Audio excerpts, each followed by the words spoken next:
Great. Thank you so much. Welcome, everyone. We are so pleased that you're able to join us for this faculty mentorship workshop. The high participation in the workshop affirms that this is an area of interest for our early and mid-career faculty members. So thank you again for joining us today. Before we get started, I would like to do an acknowledgement and territorial acknowledgement. So we would like to acknowledge and respect the Lekwungen peoples on whose traditional territory the university stands, and the Songhees and Esquimalt and Wasanic peoples whose historical relationship with the land continue to this day. You know, as I was reflecting on the land acknowledgement and reflecting on the collective agreement process and the reason you're all here today, I just wanted to take a moment to thank everyone that all the folks that contributed to this collective agreement, the faculty association side, the administration side, and all those, you know, that attended sessions and helped build the language of this collective agreement. It was done in such a careful way and such a thoughtful way. And there was a great deal of deep reflection that went into this collective agreement, in particular, when we think about the colonial processes that we're about to talk about today and to talk about mentorship. And, you know, quite frankly, sitting at the bargaining table, we heard a number of stories and experiences that were, quite frankly, troubling to hear at times. But I think this collective agreement sets us on a good pathway forward. And the strong ratification, obviously, is a clear endorsement for some of the language that we've negotiated in this CA. And so there's much work that's still to be done as a university, but I'm very optimistic with some of this new language that we're beginning to even further decolonize the collective agreement and the processes within it. So for those of you who don't know me, my name is Pamela Richards. I'm the Director of Faculty Relations and currently serving as the acting AVP, Faculty Relations and Academic Administration, while Michelle Parkin is on a well-deserved vacation. So normally you would be joined here by Michelle, but today it's me in her stead. I'm also joined by Lynn Marks, President of the Faculty Association, who I'm sure you are all well aware of and familiar with, because she has been working very closely with you as we've gone through the collective agreement process, as well as some of the members of our joint mentorship committee, who Lynn will introduce further. And this committee is chaired by Dr. Helga Halgumsdotter, the acting deputy provost at this point in time, and our faculty mentors who, as I said, Lynn will be introducing. As you may already be aware, the Faculty Mentorship Program sponsors this workshop. The program is a joint venture between the Faculty Association and the University Administration, and it was launched in response to a need for targeted support for assistant professors and assistant teaching professors in particular, as you work towards reappointment, continuing appointment, tenure, and promotion. Another group that also would find this workshop beneficial is associate professors and associate teaching professors who are also working towards promotion to professor or teaching professor. You can read more about the components of the program on our faculty mentorship website, which Allison has popped into the chat for all of us. So you can just have a quick link there to see more details about the program. And now I'll pass it over to Lynn for her introductions. Okay, thanks very much, Pamela. And hi, everybody. Welcome. It's nice to see so many of you here, and I hope we can answer some of your questions today. And we're very pleased that we've been able to bring together this really impressive group of mentors who, as you may know, provide both one-on-one support for faculty in various stages of their career, as well as organize workshops such as the one today, to help you in various ways move towards your goals of tenure and promotion. Before we really get into the workshop, I want to introduce the faculty mentors for this session. So Dr. Adam Kahn is here to support BPOC faculty members, and Dr. Maureen Ryan is here to support teaching faculty members, and Dr. Amy Verdun supports research stream faculty members in business, education, humanities, human and social development, law, and social science, which is quite a lot, but she seems up to the task. And Dr. George Sanatakis supports research stream faculty members in the faculties of engineering and computer science, as well as in fine arts, particularly in music and in the division of medical science. One more mentor who is not unfortunately able to be here today is Jeff Corntassel, our mentor for Indigenous faculty. Jeff is currently on leave, but we hope will be returning in the next month or two. So if you're curious to hear more about your mentors and find out more about who would be most suitable for supporting you, you'll get contact information and other information about them on the webpage that Allison is going to add to the chat. Before I talk a little bit about some housekeeping items, one thing, if you're willing, if you could introduce yourselves, we don't really have time to go all the way around, but if you could just add your name and department to the chat, it would be great to know a little bit about you in that way. Thanks very much. So in terms of housekeeping items for today's session, everybody knows all this by now, but please keep your microphones muted. Allison Ambroso, who's our behind the scenes host and the amazing organizer for this event, who keeps us all organized and together despite ourselves. So thank you very much, Allison. She'll be monitoring the chat and sending relevant links throughout the session as people mention them. And the session is being recorded in speaker view, so you can keep your cameras on because you won't be being recorded. And if there's a question that you don't want on the recording, just indicate that as such, okay? So the agenda, just quickly to start off the session today, Pamela and I will provide an overview of the collective agreement transition, particularly related and of relevance to those of you going up for tenure, promotion, or continuing appointment. There's a lot of material, so we're just giving a quick overview. If you have specific questions, you feel free to ask as we go through. After Pamela and I are finished, our mentors will each give a short general overview about research, teaching, and service as it's related to going up for tenure, promotion, or continuing appointment. And then you will have time in breakout sessions to talk to your faculty mentors about more specific questions you might have.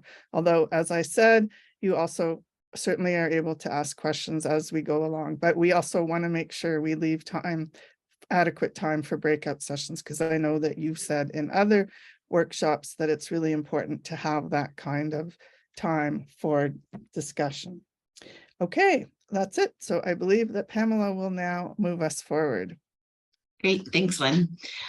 So we just wanted to focus quickly on a couple of key areas of the new collective agreement and let you know what is in force and what is not in force moving forward with this year's files. So as you'll note, for the 2023-24 cycle, so that's for promotions that are effective July 1, 2024, the new CA is to be used moving forward, and that includes the new definition of scholarly activity that we'll speak about in a few minutes, and the new equity language and the new Indigenous language provisions. Not in force of the new CA, which will come as a great relief to many, I'm sure, is the new peer review and course review process. We'll discuss those in another slide in a few minutes, so you'll get a little bit more information on that process, and there'll be more information that comes in due course as we walk through those processes. In putting together your file, you're to follow the expectations in your current faculty evaluation policy and current unit standards, including with regard to the peer review process. And so we're getting a lot of questions around that. You can work with your faculty relations consultants or the membership services officers if you have questions around how that is to be put together and navigated in terms of the unit standards and FEPs. We know that people haven't had a chance to do that work. We're aware of that. That work is coming up. So, no need to panic around how quickly a new FEP can be put in place. That will come in due course over this year. But for the files that are going forward this April, you're going to be relying on the current FEP and the current the current unit standard. For the files that go forward for 24-25 for reappointment and promotion, where the date would be effective July 1, 2025, it will be the new standards as articulated in the collective agreement, including the FEP and the unit standards. And the new process for doing peer reviews and course reviews doesn't actually begin until fall of 2024. And then the requirements will actually, for the peer review process and course review process, will actually be applicable for the 25-26 RPT cycle. So there's lots of time to do that good work. Right now, you just need to be focused on what are the current unit standards, the current FEP, and the new language in the CA, which really provides some clarification language. Next slide. Okay, so it's now me for a bit.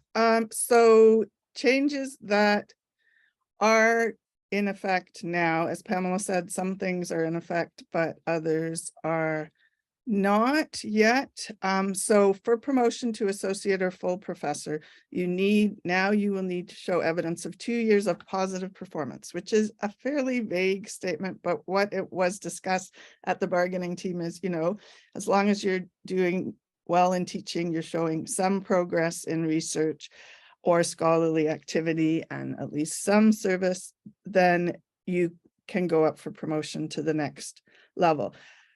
For many parts of campus, this is nothing new, but this was something that the administration wanted. And in terms of various things, as I've said in other contexts, there are trade-offs. So this is something that is now part of the requirements for everyone, even though, as I've said, it's my understanding that in many parts of campus, it has already been required, but you should be aware of that. Okay, and that comes into effect now. There has been in previous collective agreements, a list of things that you need to have in your package that you submit for reappointment, promotion, tenure.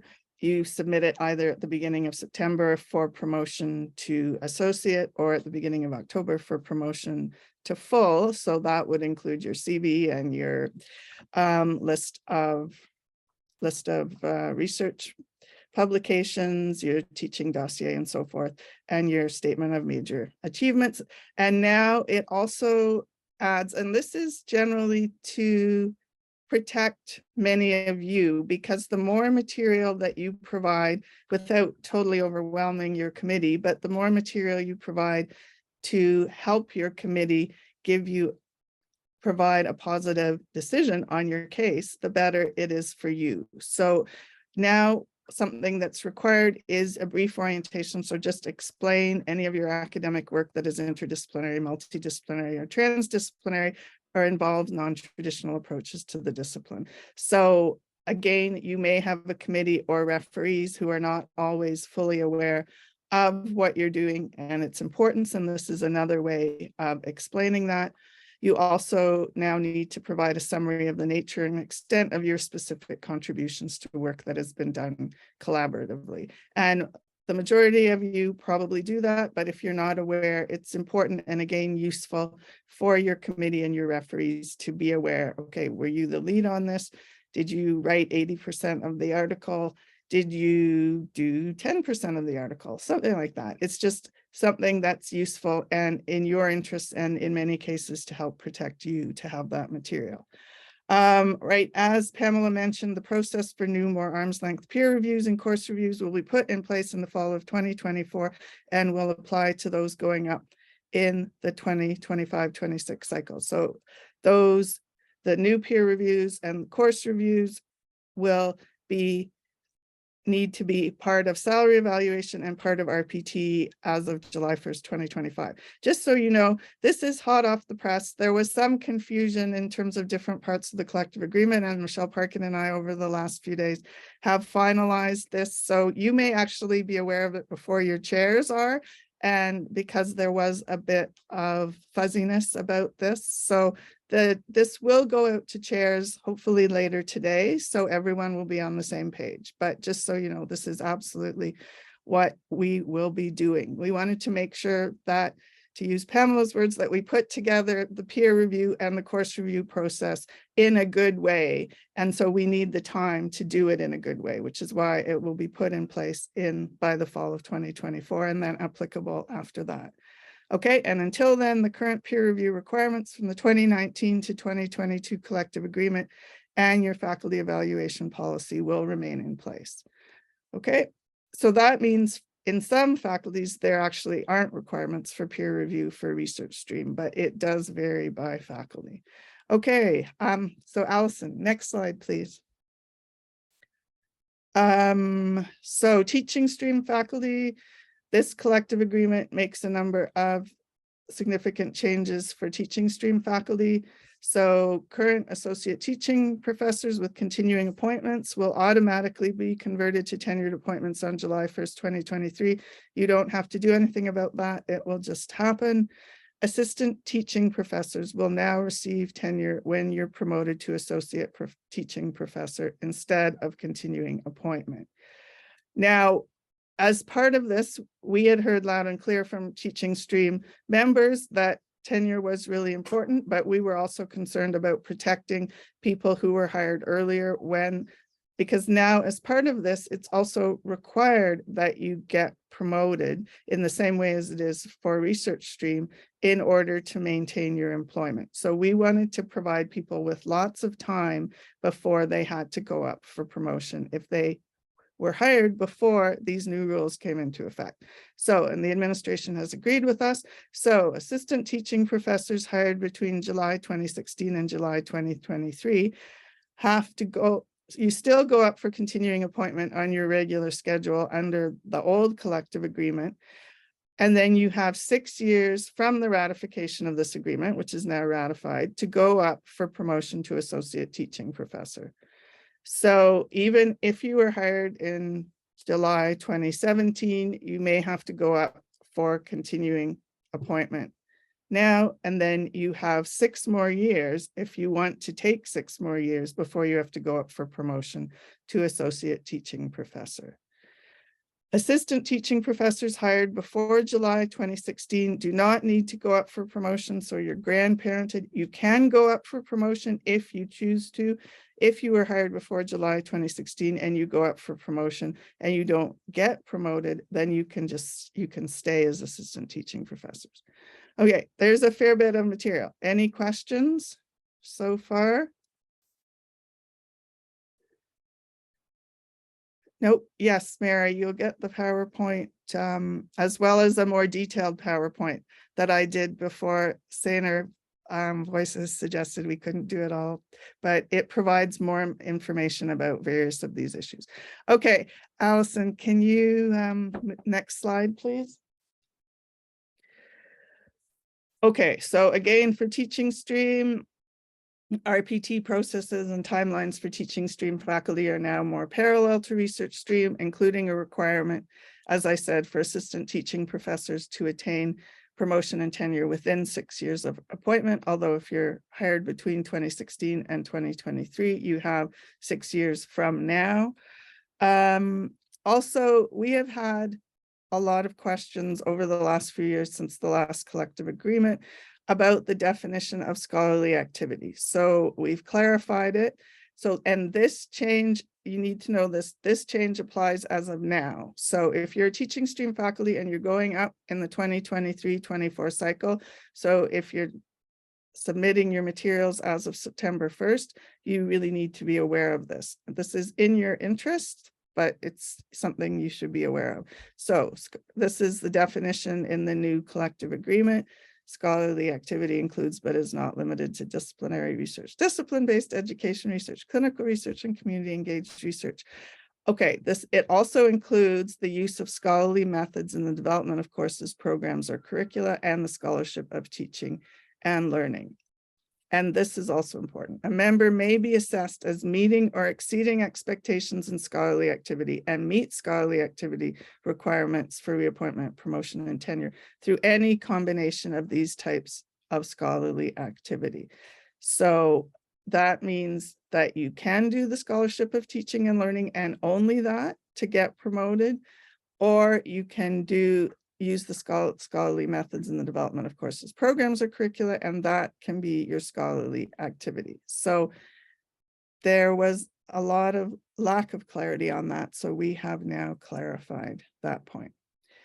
Okay, Allison, next slide, please. So for Indigenous and BPOC members, as Pamela said, we have made some progress in this area, in this collective agreement. There's always room for more progress, but these are again things you should be aware of for Indigenous and BPOC members. If your work includes any of the following areas, you should include, you don't have to, but it's in your interest to include evidence in your file about curriculum work done to support equity, inclusion, and indigenization and decolonization, because this counts for RPT, that counts under teaching, support, and mentorship provided to students from marginalized groups. That counts generally for service, and then community engaged work, which we know that from the last agreement, but there is more clear language about that in this agreement. And this is for Indigenous faculty only, though, that the RPT committees must recognize and evaluate the academic and professional responsibilities of work done within community for our Indigenous colleagues. For referees, Indigenous members can include a non-academic Indigenous referee on their referee list. And Indigenous members can request that the Associate Dean Indigenous, that I will explain in a minute, and that means the VP Indigenous until the Associate Dean is appointed, can sit on their RPT committee. So one thing we were challenged through the bargaining process to find ways to more fully support Indigenous faculty. And one thing that we came to an agreement on was that there will be Associate Deans Indigenous appointed, not in every faculty at this point, for now, in faculties with a significant number of Indigenous members, and those Associate Deans Indigenous will also support other Indigenous faculty in other faculties where there are only 1 or 2 Indigenous members at the moment, and they will provide support in a range of ways, including sitting on RPT committees, hiring committees, providing guidance in relation to evaluating the work of Indigenous members and so forth. Okay, any questions on all of that? Okay, I think it's back to Pamela. Actually, you stole my final slide. It's all good. It's all good. So we can take questions if there's any questions, and otherwise we'll pass it back over to Allison for the mentorship. We have a question from Mara. Hi, thank you. I just wonder if the curriculum work done to support equity, inclusion, indigenization, and decolonization, whether that's only for members, Indigenous and BIPOC members as a criterion. I don't think so. I will get back to you on that, but I don't think it is, Mara. Oh, Pamela, do you have any comments? Sorry, what was the question? Whether if you are doing curriculum work to support equity, inclusion, indigenization, and decolonization, if that's just for Indigenous and BPOC faculty, and I don't think that is in terms of how it's written in the CA. There are different places for it. So Yeah, in some contexts, it does apply to everyone, is my understanding. I agreed. Yeah, it does apply to everyone, and one should articulate it in their file.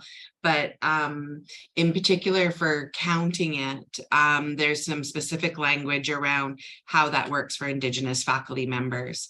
So there's a further clarification for Indigenous faculty members, but it counts across the board for all of our faculty members. And the work you're doing to advance the equity action plan, for example, or the Indigenous plan within your course and curriculum. Thank you. Next question is from Sonia. Oh, you're muted, my friend. Sorry. I think you just answered my question actually, but I had the same question about community engaged work and mentorship for students, if that's only for Indigenous and BIPOC members or. Yeah, so the mentorship is specifically to Indigenous faculty, and so that is we've heard that there's an extraordinary amount of mentorship work that's happening in addition to the normal mentorship that faculty and academics are doing. So it is a part of normal workload that our academics are mentoring and guiding students, whether or not they're undergrad or grad. But that the workload associated with that for Indigenous faculty members in particular and BIPOC faculty members in particular was at a greater level. And the community engaged work? Community engaged is across the board. Okay, thank you. Lisa, you're up next, and then Liam. Well, good morning, everybody. Thank you for this. I just had a question about the referees in terms of, it says Indigenous members, including non-academic. Have you established that criteria in terms of the type of Indigenous member to be invited to?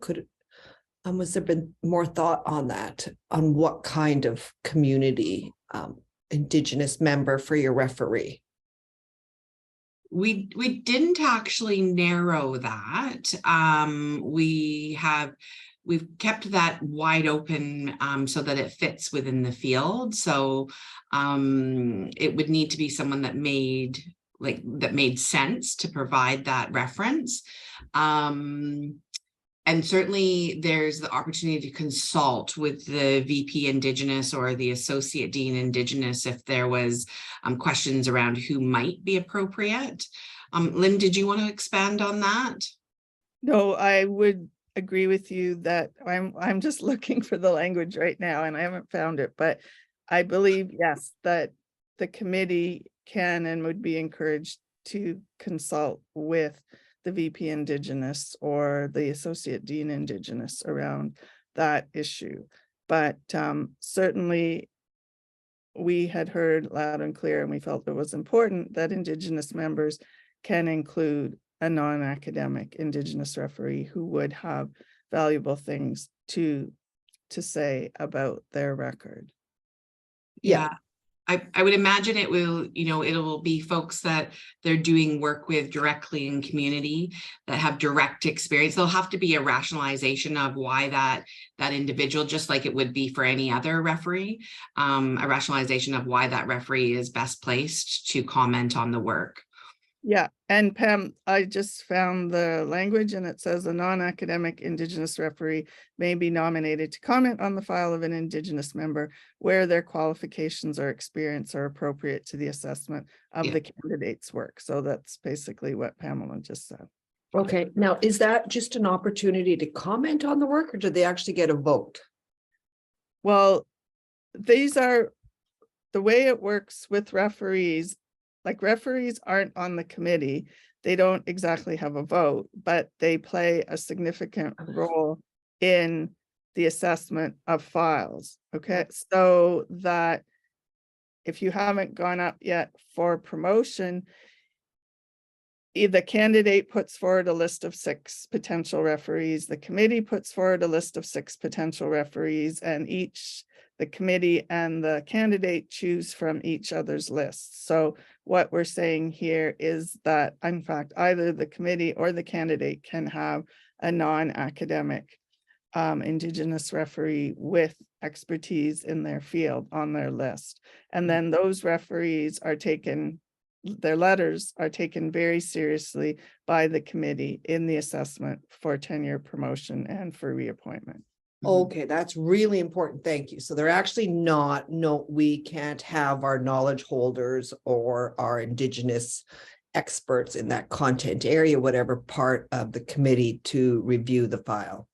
No, you can. There is provisions Okay. within the collective agreement to have non-academic Indigenous representatives on an RPT committee. Okay. But this is actually speaking now specifically to referees. Before it used to Okay. be that it was academic referees only. Right. And now we've broadened that to include non-academic Indigenous referees. So it's an expansion of an opportunity that wasn't there before. Okay, thank you for that. Yeah, no worries.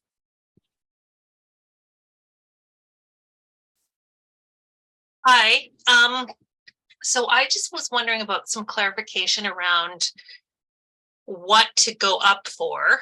So I know for us teaching professors, I know the language you drew attention to was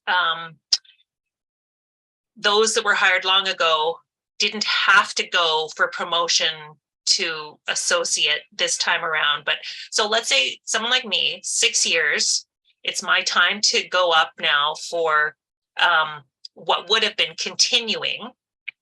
But is there still, like, could I reasonably choose to go for associate instead of continuing? Or is there still an expectation that I need to do continuing first and then wait 6 years and do the associate? You definitely don't have to wait 6 more years. You can wait 6 more years if you choose. We've had this question before, and what we would advise is if you think and your chair thinks you're ready to go up for promotion, then you could go up for continuing appointment and promotion, but you need to get your committee to assess you separately for those two things, so that in case you are able to get continuing appointment but not promotion, then you get continuing appointment now and you can go up for promotion later. You would have to wait before you do that then, but that would be what we would advise rather than skipping continuing appointment. Pamela, would you want to add to this? I know this just came up recently and Michelle and I talked about this, so that's yeah, no, I think the most important point to highlight there, Lynn, is just that committees need to consider both and not jointly, and that just ensures, as Lynn said, that someone can achieve one but not both, and then take the time to build the evidence that's necessary for the promotion piece. Thank you. Yeah, no worries. And Violetta? Hi, good morning. My question was similar to the one before. So it was related to this idea of continuing, but versus going out for promotion. I'm supposed to go up this year. So I'm also a teaching professor assistant, and I'm supposed to go up for continuing appointment this year. But I was wondering if I can do promotion. But you said I have to do both of them, and can it be the same committee doing both assessments? It would be the same committee, but you just we will be reminding committees, but you might want to also be clear in your application that you're applying for both, but you're aware that they're considering you on your merits for continuing and then on your merits for the promotion. Okay. Yeah. I would clarify this with my chair before I did it, but I wanted to make sure that, this is what I need to do before I go. And you need to know that if the promotion piece doesn't work, you have 6 more years to go up. Oh, yes. Yeah. And I think the thing I always say to folks when you're building your package, just make sure that you're really clear in your letter about how you feel you meet the bar for continuing and how you meet the bar for promotion, and that you assist the committee in making that assessment by separating them out to some degree. Too often I see people kind of bundle it together and then it's left to the committee to try and determine that. You can review your unit standard and your faculty evaluation policy and speak specifically to how you meet those criteria, so that you aid them in the assessment of your file. Yes. Thank you. So I have to do continuing appointment. That was because to my chair, it wasn't clear. He he thought that I don't necessarily have to do continuing employment under the new collective agreement. So he said something like, let's just go, you can go up for promotion. But I was like, I'm not sure if that, he was under the impression that continuing employment doesn't exist anymore. So this is good for me to know that I have to do it. Yeah. And so these slides will be provided after, and you're welcome to forward them to your chair. And as with any new collective agreement, there's always questions and different variations of interpretation. And so feel free to either you or your chair or jointly to write to Faculty Relations or the Faculty Association and seek clarification. That's why we're here. We're here to guide people through processes and ensure that the collective agreement is adhered to and that we end up with good decisions, that files don't have to go back. So that's why we're here. We'd rather do the preemptive work than the reactive work, obviously. So please feel free to reach out to any of our offices for help and guidance. thank you very much. And just to add, I mean, ultimately continuing appointment won't exist except for people who were hired before 2016, but to protect people who are in the in-between category, such as yourself, it's in your own interest to be considered for both, especially rather than just promotion at this point. Thank you. Great. One more question from Sure. Janine, and then we'll move on. Perfect. Okay, sorry. So this is in the same, basically in the same direction here, just for some clarification, because I've, as the questions were being asked now, I'm getting confused because I sort of see three different processes here. There is the continuing appointment, there's the tenure process, and promotion. So is that what, because I go up, I think in 2025, would I still have to go up for continuing appointment at this point in time, or would I be applying for tenure? When were you hired, if you don't mind? July 1st, 2022.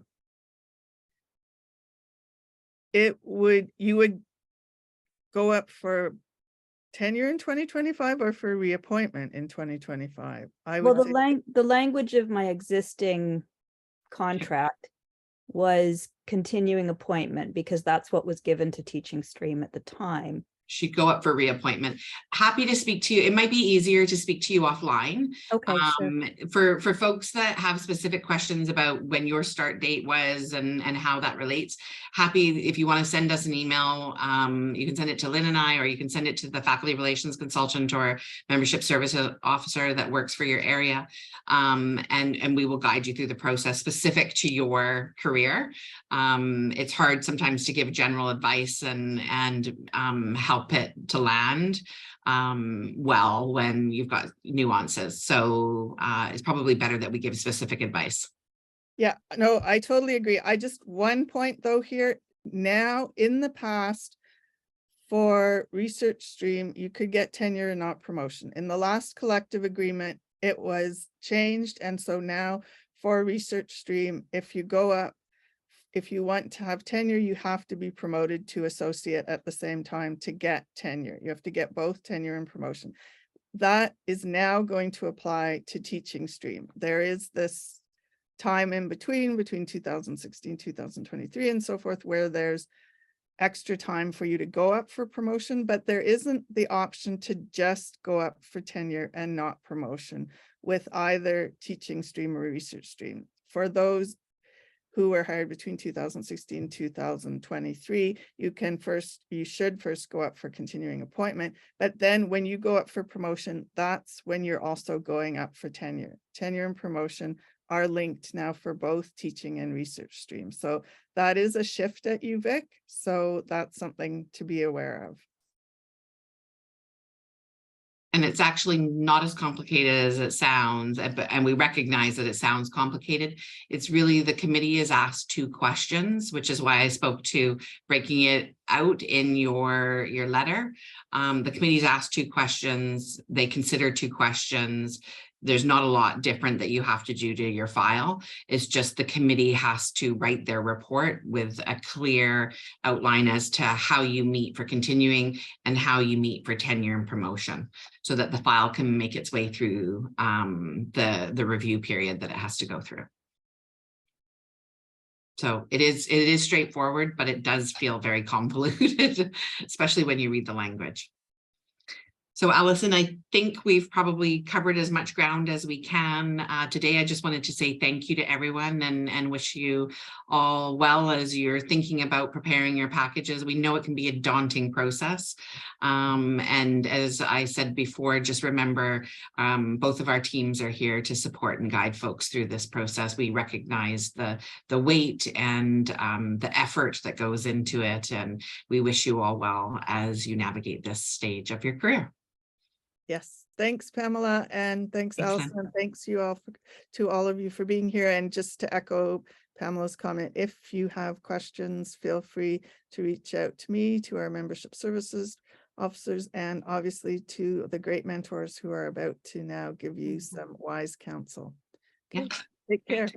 Thanks, Thank everyone. you so much, Pamela and Lynn. That's super helpful. We really appreciate it. I'm now going to bring up Amy Verdun and George Zanatakis to talk about research.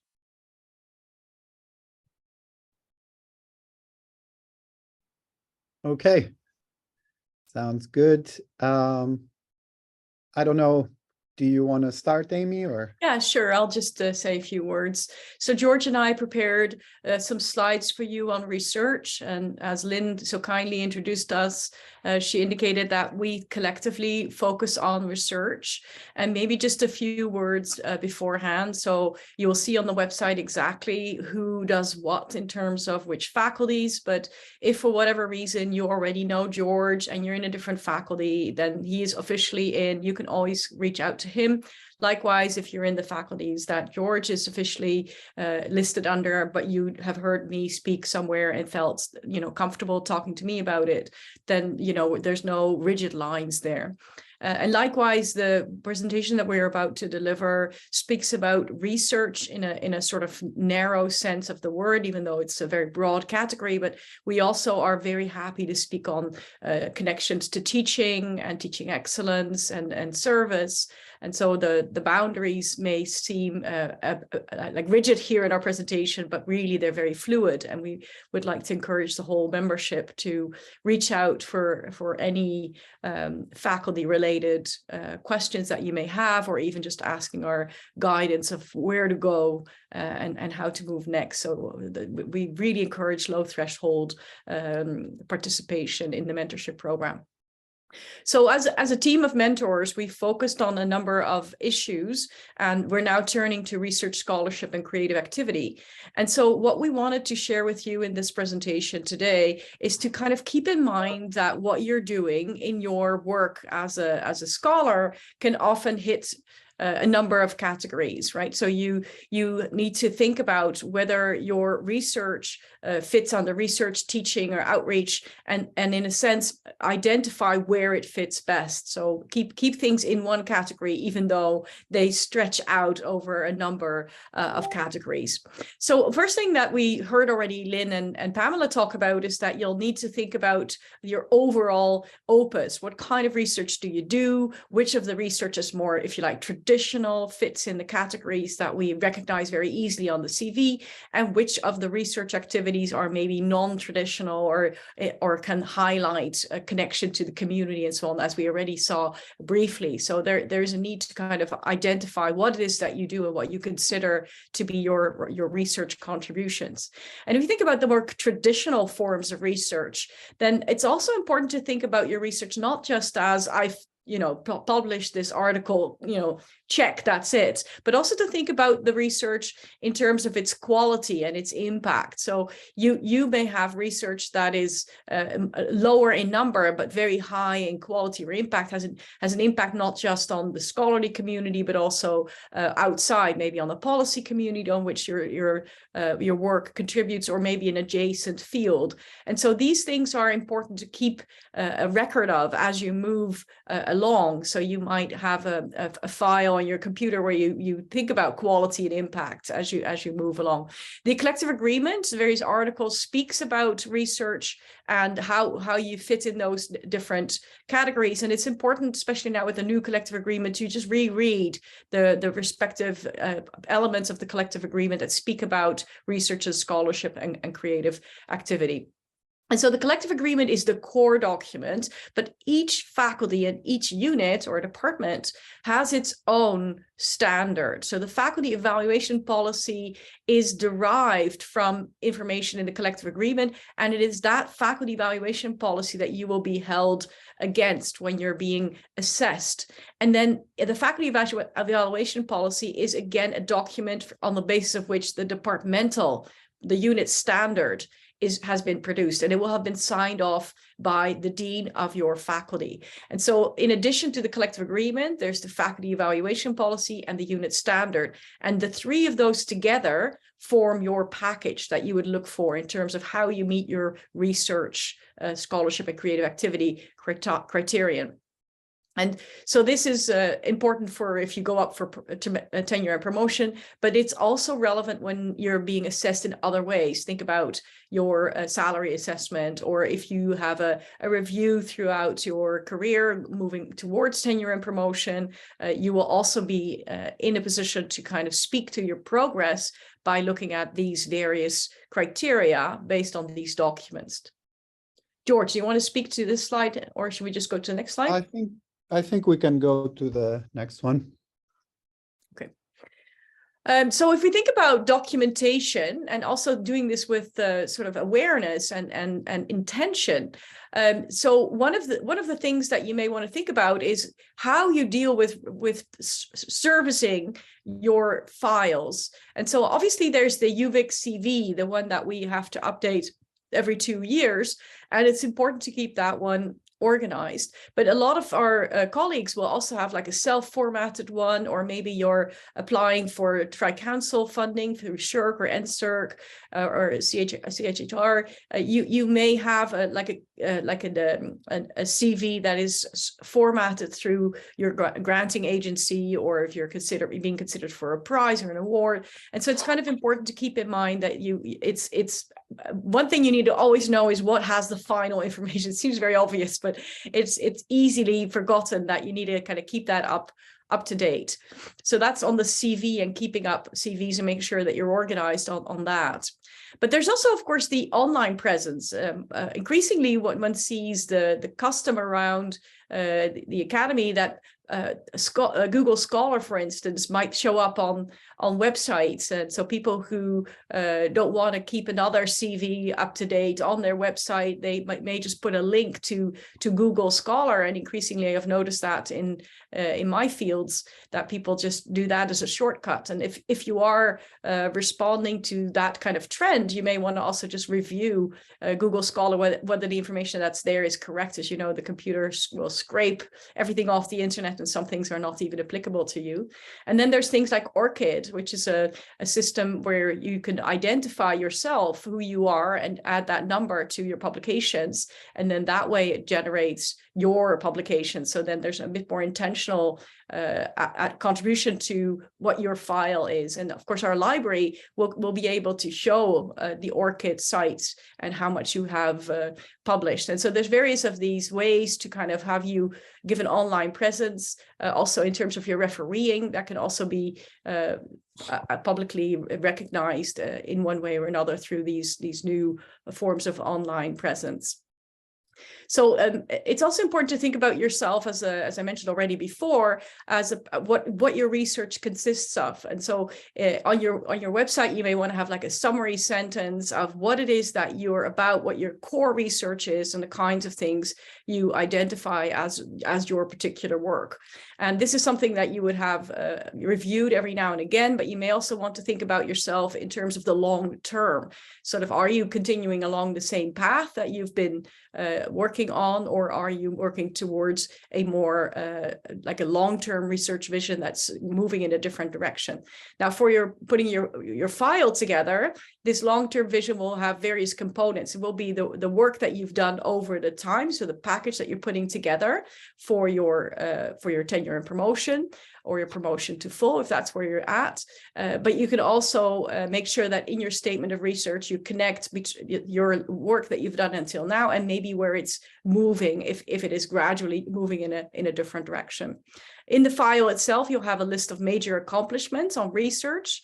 The document often allows space also for other forms of accomplishments. And we just heard that the collective agreement is willing, leaves space also for further clarification on interdisciplinarity and multidisciplinarity and work that is not necessarily disciplinary at all, but also to think about yourself as a person who has made contributions to the field and what they might be. And so I started off saying that you might find yourself doing very traditional work, but you may also have work where you've made accomplishments that are outside of the more traditional, like I've published an article kind of work.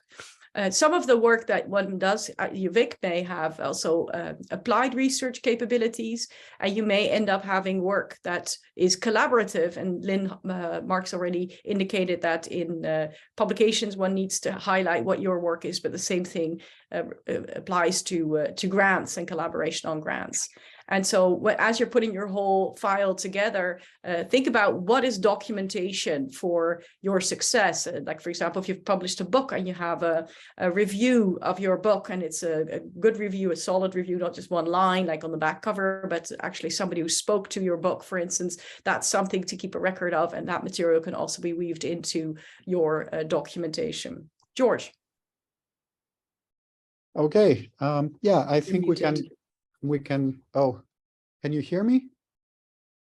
Yeah. Oh, okay. sorry, maybe not. Okay. Yeah, I think we can move into the next slide.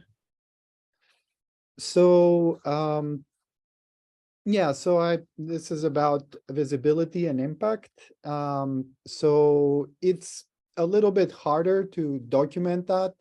It's easy to say I have, I don't know, 10 publications in journals and conferences, but this is it almost counts more in terms of especially promotion and tenure. So being able to get reference letter writers that can really speak to your case is very important. And my advice is always, if any of your reference letter writers ideally should know about you and your work before they're contacted. If somehow through the process of consolidating the lists from that you propose and the committee proposes, there is someone who just sees you for the first time, chances are that they might not be as strong in terms of their endorsement. And things like reviewing, editing, and committee work, especially conference organization, are very good ways of getting such people on your side. My experience with evaluating service is that somehow there's more weight placed on service within the university because people are more familiar with it. So if you are in a lot of committees in your department, you are perceived as someone who does a lot of service. But if you organize a lot of conferences and are in technical committees, that's not as recognized on the salary evaluation, but for promotion and tenure is what gives you good contacts. Your postdocs and PhDs are really important. Once they graduate, they sort of go around and they spread the word about you. And I think it's important to focus on, this is something I always advise new faculty, is impact is something that happens, you can't force it. So if you focus on quality and doing good work and you're patient, it will happen. And my sense is you can't fake it. So this is something I feel pretty strongly about. Sometimes both universities or departments or professors attempt to kind of increase their impact by publicity or by news announcements or whatever. These things will give you a little bit of short-term boost, but long-term, the only thing that counts is quality. So that's all I have to say about this slide.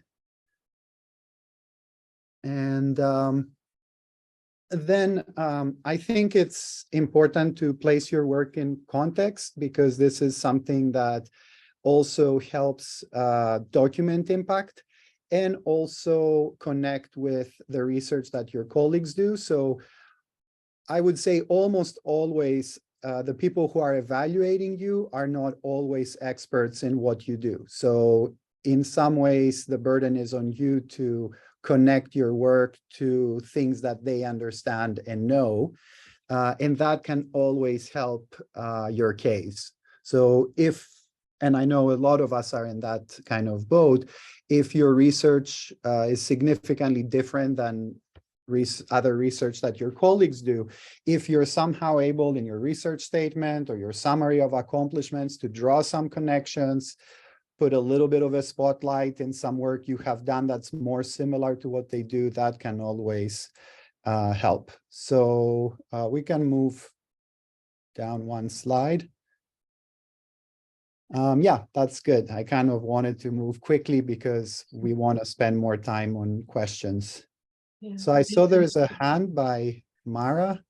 I just want to flag, we are going into breakout discussion. So if you want to save your questions, we're going to have breakout rooms specific to kind of audience groups, and each mentor will be in a breakout discussion. So if it's like a general question about research, feel free, by all means, ask now. If it's something you want to save for the breakout discussion, I invite you to do that as well, just for time's sake. Mara, So I ahead. think, yeah, you tell me if this is not specific enough. I know, like, it's not general enough. So 2 slides ago, the one before context, there was something about high impact research can be harder to publish than incremental research. So how does that piece of information help us apply for tenure and promotion? Well, I guess this is something that has to do with persistence.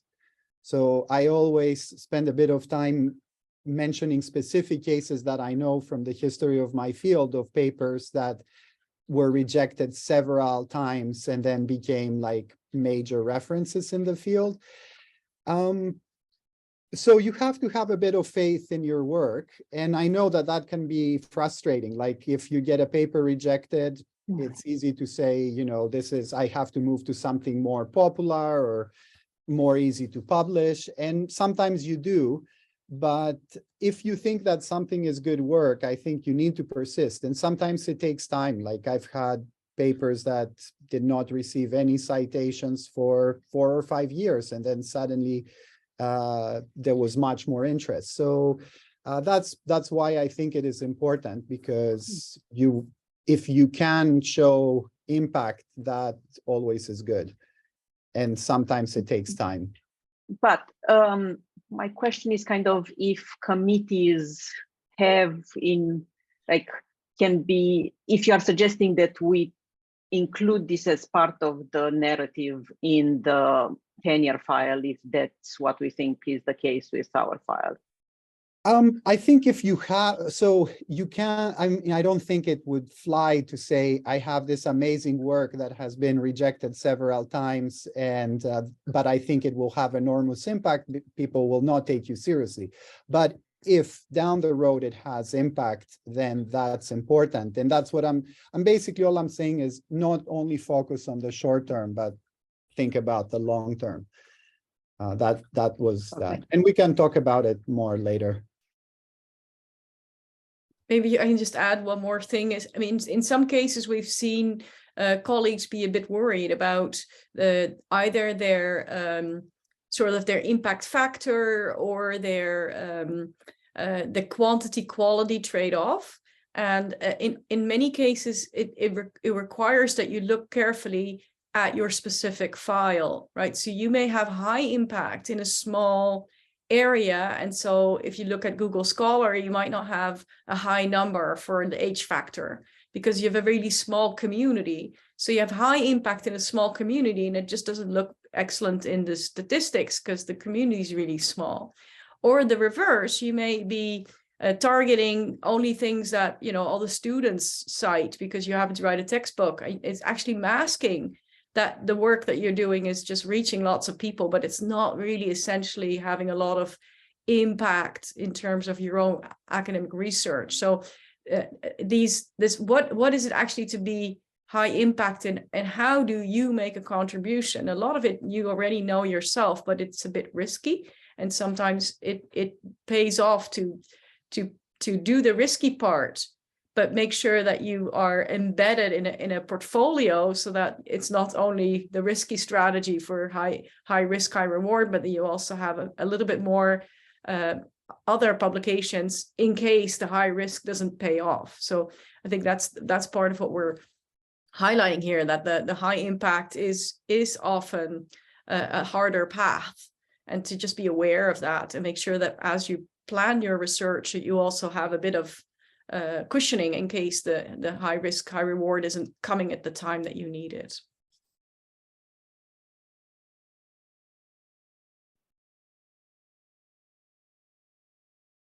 All right, sounds good. Thank you, Amy and George. Let's invite Maureen up to the stage to talk us through some teaching related topics. Hello, everyone.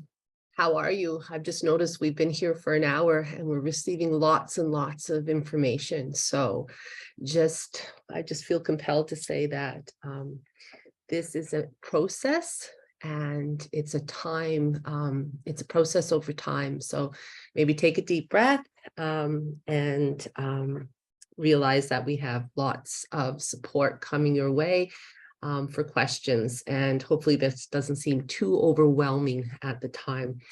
So the collective agreement here on this slide, these are going to change. We won't get into that too much, but really when we talk about teaching performance, I think you really have to stand back and think you're really answering two questions. How am I demonstrating the quality and impact of my teaching? Okay, and I have some teaching as part of my role as an academic here at UVet. And the other one is, how do I engage with the scholarship of teaching and learning? And that's really like, where do I stand in the many, many discourses that are out there around what it is to not only teach, but to engage and actively improve as I go along, either improve the way things are taught or improve the way I teach. So next slide. And what we have is a document called a teaching dossier, which is really like a record. It's kind of like a big journal, right? And but it includes sort of your growth over time from the very first day you ever walk into a classroom in the role of an instructor to maybe when you get to be at my point, looking at that, you know, retirement horizon, and you've realized your growth over 30 years of teaching. So it includes sort of a teaching, so some of the components that are there, and these things change over time, are your teaching philosophy and narrative statement of teaching effectiveness, the kinds of teaching responsibilities and practices you've engaged in, the ways that you've taken to evaluate and improve your teaching over time, the ways that you've contributed outside the classroom. I call this sort of educational leadership. How have the things that you've learned in relationship with your students impacted the way curriculum is formed in your unit, the way that courses are taught, and you gather and how you've gathered information from students and information from peers over time that talk about your teaching effectiveness. Next slide. And so under this articulating, when it comes to teaching philosophy and narrative statements, we kind of start from a place is really, what do I believe about myself? And so I have this picture of this very lofty eagle, because sometimes we can make great lofty statements about what we want to be philosophically. And then we have to kind of take a look at, is that really translating into what we do in practice?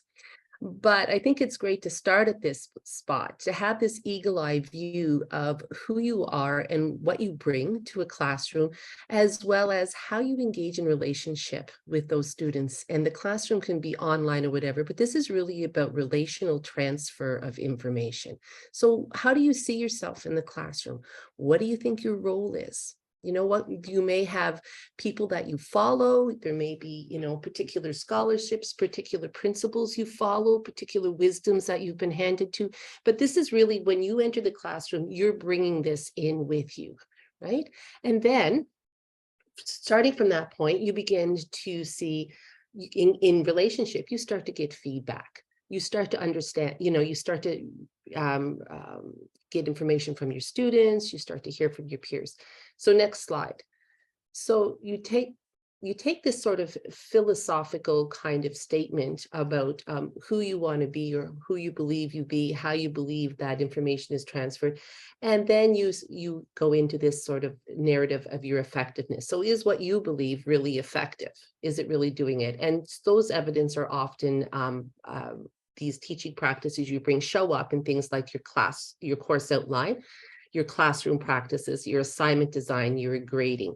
So things like, do you have universal design in your course? Do you have a classroom practice where you engage in relationship with your student, or is it a little bit more didactic where you give information to students, you know, and there's a sort of summary question period at the end? What kinds of assignments do you design? What kinds of ways do you engage with students about how they demonstrate their learning in your classroom? How do you grade?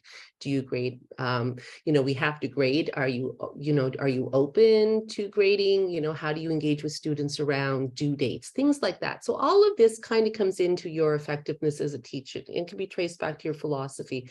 And what we do is we get, and again, this notion of students giving you feedback and peers giving you feedback. So next slide.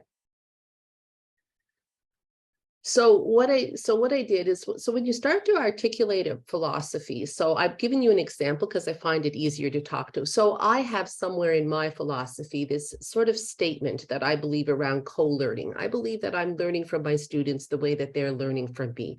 And I make a statement, and I use some words here, I won't read, and I say where these teachings come from, but I sort of say, this is what I believe philosophical my role is in the classroom. This is how I embrace whatever course I'm given to teach. The content isn't so much, this is the relationship. This is what I'm going to do. We're going to learn together.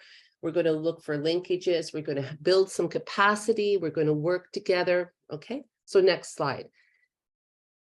So then what I do when I make a narrative statement, so in my dossier, when I'm going to show other people who aren't in the classroom with me, so this is why I'm effective, I might make a statement that says, I set up my classroom as collective of learning by, okay?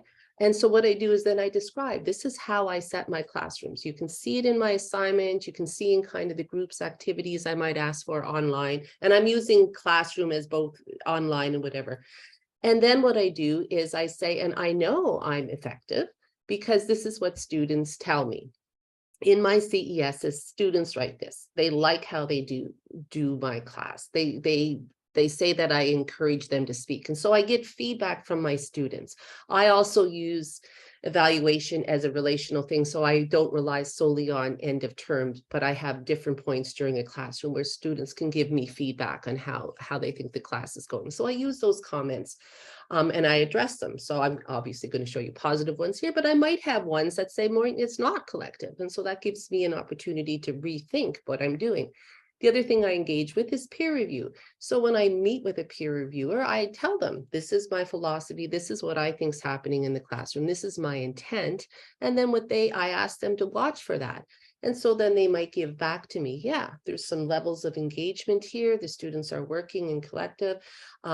and I might look at an assignment I've done, right? And so my peer review also can give me some supporting evidence to show that what I believe, what I think I'm doing is also in this relationship within my classroom is also, there's an ability for it to be witnessed. I'm getting feedback on that. So next slide.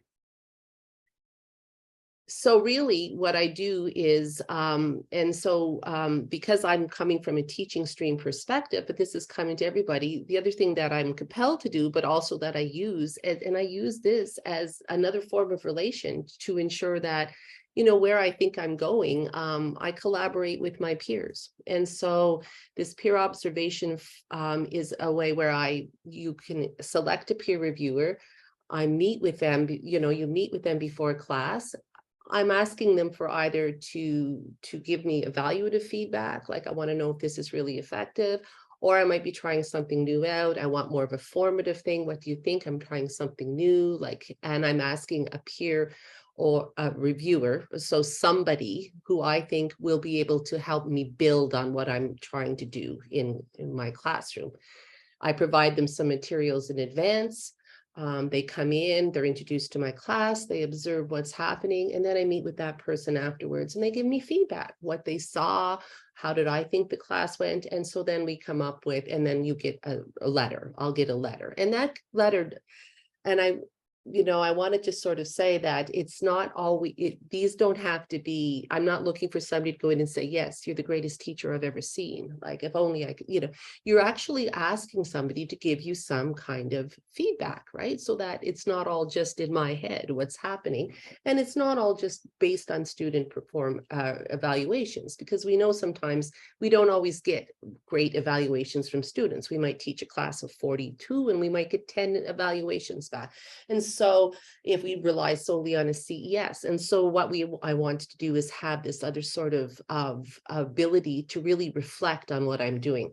So the LTSI has some peer review observation things, but this is another sort of way that I can demonstrate, right, and evidence my teaching activity. Next slide. The other thing then, and this is really around scholarly activity in teaching. And so this, because we used to do these a little different, but I'll just say briefly, because we've talking. So the other thing is you may be doing some scholarly activity around teaching in whatever role you have, whether you're teaching stream or not. Obviously, scholarly activity meets more for teaching stream. But what you can do there is to really look at, and I talk about this as building blocks. Oftentimes when I reflect back when I first, got this course outline and I was very new to teaching, the only real evidences I had was my own experience of whether I thought I was taught well. And so there were things I had in my head about what I would never do based on my own experience of it and what I thought I should do based on how it was received by me. But I like this little idea because I think that people forget that this is something that you build over time, similarly to a research portfolio. You build in increments. You look, as my other colleagues were saying, you wait over time. You have kind of this vision and you're moving toward it. And it changes, right, as more and more evidence and feedback comes back to you.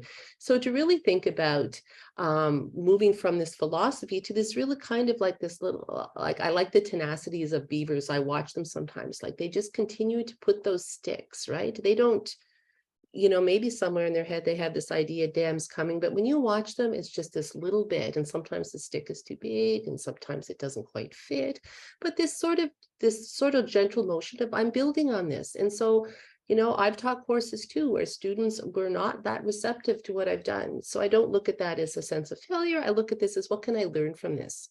Was this related to timing of course? Was this related to the way it was taught? Was this related to where the student was in terms of course load in a curriculum? There are multiple ways that we can kind of engage in this scholarly activity. So next slide, to really look at what's happening. So So I often use that. So the feedback I'm getting from students often informs some of the things I can do. Some of the ways right now we can document scholarly activity, and there's more coming, is to really look at what kind of iterative assessments do I use continually over time to really ensure that the student is having the best extraordinary academic, learning experience they can, and I'm engaged in relation. The other one is around research intensive teaching. There's a real focus here at UVic in that. So how do I bring in, particularly in my own discipline, or particularly in kind of the world of looking at what higher education is in today's world, how am I bringing in some of this research and knowledge? You can also track grants and awards. There are things available that are specifically focused on teaching. And then the other thing, and as I just said, and how is sometimes there's partnerships developed. The other thing I like to, and it was asked a little bit earlier, is right now we're sort of really in a place to really critically reflect on, in teaching in a classroom, is this really just about the transmission of discipline-specific knowledge, or are we really recognizing and responding to some of the current discourses that are going on in the world? If we're really truly appreciating, the diversity of experiences that come into our classrooms, some of the equity challenges that people have had to face even to get to our classrooms. So where do we, in our own teaching philosophy and in the way that we record our teaching through outlines or whatever, really start to think, address this notion of decolonization or community engagement or experiential learning or equity or anti-racism? So I really, and this is sort of the end for me, and we could talk about it. So I really, in what I would offer to that is to say that by raising these questions, I can now go really back to my first picture of the eagle to really look at, in my philosophy and in my narrative statement, am I addressing some of these? So when I meet expectations, what does that really mean? And where do I situate myself in terms of relationships with students and the kinds of knowledges that I invite them to think about? And I invite them to consider as they move through their particular goals of successful completion of a program. So I think that's about it. We're breaking out into rooms, so I'm not sure if there's any questions at this point, or if we would just leave that. Allison, I'll leave that to you. And thank you to everybody for listening. I appreciate that. Thank you, Maureen. I think let's plug along and invite Adam up to the stage to talk a little bit about service, and then we'll have a good amount of time for our breakout discussions. Thanks, Maureen. Great. Yeah, can you hear me? Am I muted or am I good to go? You're good to go. Okay, great. Hi, everyone. I'll keep it really brief because I think it's one of those things you guys want to talk and you want to have a conversation about some of your own personal concerns and things that you would like, questions that you would like to address. I just want to remind us, I think always at the beginning in this conversation, having just gone through this process, how much hard work it is for each of the individuals going through this. And so if you're a few years down the path of either going up for promotion or tenure, RPT, that process, I think this is a really great orientation, just kind of little hints along the way to put the back of your head of things that you want to consider. And service is part of that, as well as everything. I really appreciate everything that Maureen and Amy and George had to share with us about the process. I always come back to, you're probably all familiar with the French philosopher Teilhard de Chardin. And he said, we are not human beings having a spiritual experience. We are spiritual beings having a human experience. And I must say that this process, as we go through it, is definitely a human experience. And in fact, I feel like we're always going through a Western worldview of checking boxes and trying to make sure that we have everything on the list. And as a spiritual being, as a person who feels that everything is connected to what I do, for me, my research, my service, and my teaching are so interwoven and connected and part of the story of fabric of literally every cell of who I am.